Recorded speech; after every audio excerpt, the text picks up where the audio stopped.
안녕하세요, 여러분. 사라엽입니다. 오늘은 SQLD 3주 공부법으로 찾아왔습니다.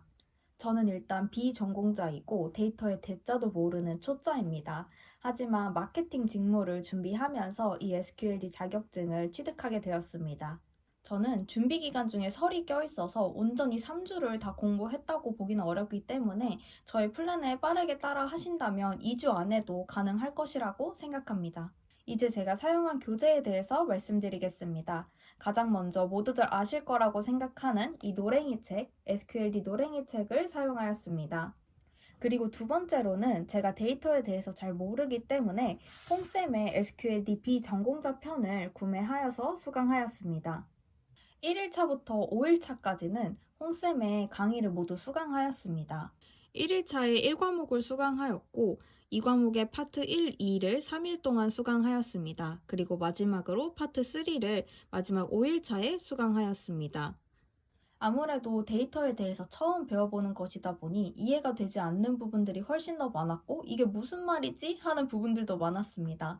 하지만 다른 영상들을 찾아보니 그렇게 시작을 다들 하신다고 하셔서 저도 교재를 보고 강의를 수강하면서 조금씩 필기만 해가면서 아, 이런 것들이 있구나, 이런 용어로 이루어져 있구나 정도로만 이해하고 넘어갔습니다.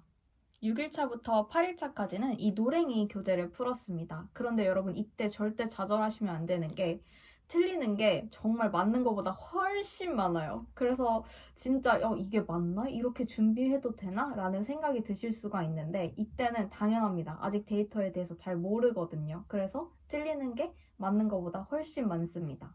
이렇게 3일 동안 이 교재를 풀어주었고 그리고 하루 동안은 오답 노트를 정리하였습니다.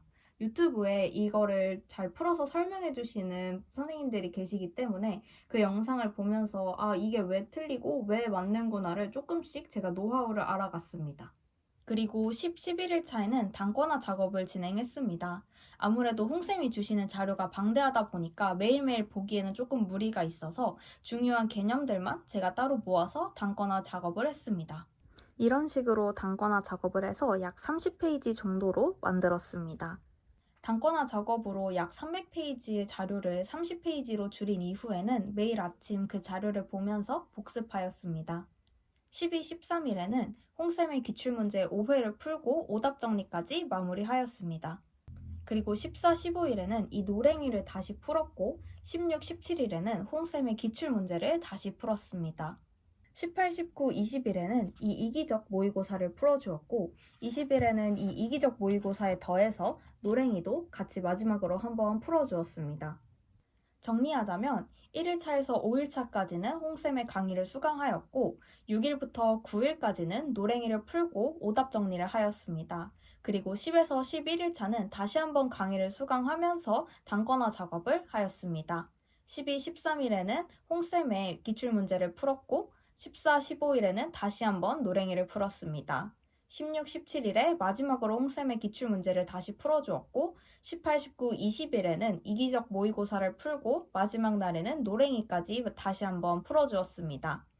마지막으로 실제 시험 후기와 꿀팁들을 말씀드리고 마무리하겠습니다. 일단 저는 실제 시험이 모의고사보다 훨씬 어렵다고 느꼈습니다. 노랭이랑 비슷한 수준으로 출제될 것이라고 생각했었는데 노랭이에서 봤던 문제가 몇 문제 출제된 것 외에는 모두 모의고사보다 훨씬 어려웠습니다. 특히 디테일한 부분을 물어보는 질문들이 굉장히 많았습니다. 저는 1과목이 2과목보다 더 자신 있다고 생각했었는데 오히려 1과목에서 새로운 유형의 문제들을 많이 발견을 해서 1과목에서 더 어렵다고 느꼈습니다. 그래서 이기적 모의고사는 실제 시험보다 조금 더 쉬운 수준으로 출제되기 때문에 시험 대비용으로는 추천드리지 않습니다. 그리고 마지막 꿀팁을 드리자면 여러분 절대 수험표 출력해가지 마세요.